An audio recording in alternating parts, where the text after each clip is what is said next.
নূর মোহাম্মদ আপনি লিখেছেন, আমি যখন চতুর্থ শ্রেণীতে পড়ি তখন হুজুরের মায়ের ভয়ে না বুঝে কোরআন ধরে মিথ্যা কথা বলেছিলাম।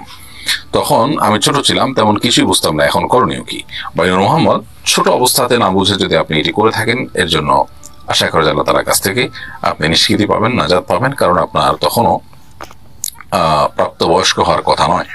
যেহেতু আপনি প্রাপ্তবয়স্ক হননি, অতএব আপনার তখনকার কোনো গুনাহ আপনার আমলনামায় লেখা হবে না। তবে অবশ্যই আপনার এখন থেকে সংকল্প থাকা উচিত যে এই ধরনের ভুল যেন আমার আর না হয়। মিথ্যা কথা বলা আল্লাহ তার কাছে জঘন্য অপরাধ, সেখানে আল্লাহর কালামকে ধরে মিথ্যা কথা বলা সন্দেহাতীতভাবে সেটার মধ্যে মাত্রা আরো যোগ করে। তবে আপনি যেহেতু শৈশবে ছিলেন, আশা করা যায় আল্লাহ তাআলার কাছে এর জন্য আপনার কোনো পকড়া হবে না।